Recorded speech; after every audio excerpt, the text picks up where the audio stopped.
Hey, Adrian LaFosse here with Twisted Tree Designs. You may have seen me on Etsy as well as America Handmade.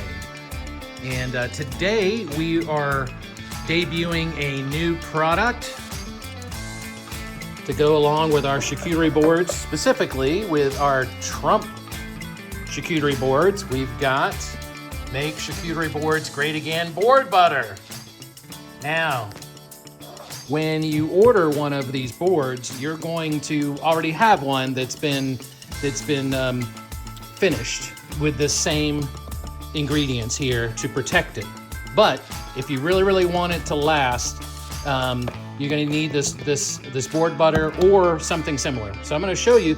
This is my own concoction here. I'm not reinventing the wheel. This is very similar to a lot of board butters out there, but mine is making charcuterie boards great again. So there's the advantage there. So what we've got as far as ingredients, which is the main ingredient, is mineral oil. And you'll notice that it is a food grade organic mineral oil. This is the most basic ingredient. If that's all you have, that's what you can work with. That's fine. Then we have, in my concoction, we've got Beeswax, natural organic. Yellow or white doesn't make a difference. I think I've used white recently. And the mineral oil is heated up, so then this could be melted, and then lemons are added. So why these particular items? Because these do three different things. So you've got the mineral oil, which is hydrating the wood. You've got the wax, which is putting a protective coating over the wood. And then you've got the lemons, the lemon juice that goes in here, which is actually helping cleanse the wood a little bit as you are actually buffing it on and off. Now, what do you need besides board butter, or you need mineral oil? You're going to need at least two, or towels, rags, shirt cloths, whatnot. It could be one, just use one side and then the other, and I've added something totally, as a woodworker that, I have access to, a cheesecloth, a tack cloth or whatnot. You don't necessarily need this, because basically what you're gonna do is, before you get your board ready to put the butter on, the paste wax on, you just wanna make sure that it's good and clean. So a tack cloth, or just anything, you've already cleaned it off, it's dry, you've go ahead and get any debris. That's what a tack cloth or a cheesecloth or whatnot does, is it gets just the little fuzzies, the little pieces that might not have come off. But you don't have to do that. You can do that. You don't need particularly that. You just wipe it off nice. Now, you're gonna need one cloth for putting on the paste and one cloth for wiping off, or like I said, just switch sides. But I do it so often, my reds are for putting on, greens for me are for buffing, okay? All right, let's go ahead and do the trick here. All right, so we've got our board butter here. In this instance, it comes as a paste.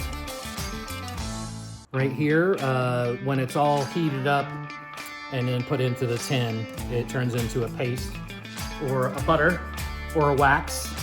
So all we're gonna do is we're gonna go ahead and don't worry about putting too much. So you see about how much I have on there. So I'm just gonna go ahead and you can already see the difference. Hopefully you can see it in the light there, where this is nice and shiny, and this is a little more dull. It doesn't look bad, but that is nice and shiny there. So you're just gonna go and do a complete jobber around. Doesn't hurt to get in to the sides there, because what you're doing is you're rehydrating the wood, you're cleaning the wood, and you're putting a protectant on it, all in one there. So I'm not going to maybe do it as quite as intense as I would for myself, because this is demonstration purposes, but you just look on here, maybe get it in a good light that you can see it, where it's shining, and then you know that you've got the paste wax all over, okay? So you know, you don't want to use too much, but at the same time, it's not gonna hurt to put an excessive amount on there. So now we've got that. Now we've got our towel that we're using for wiping off. And that's all we do. We just go ahead and wipe it in there. Now on this particular charcuterie board that has numbers in it, that are engraved in it, if you use a towel of some sort, a lot of times I find it gets stuck on the little sides or whatnot. So honestly, if you got some little goops that get into the crevices there, you know, just go ahead and maybe dab on it a little bit like that. But if you see some little goops in there, it's not gonna be the end of the world. In a day or two, it's totally going to dry up. And remember, this is all food safe. You can use it right away. You don't have to wear gloves necessarily. Again, it's all food safe. It's all natural ingredients and whatnot. So how often do you go ahead and butter up your board? It's recommended at least once a year if you don't use your board a lot. If you use your board a lot, every 2 or 3 times. But you saw how quick that was.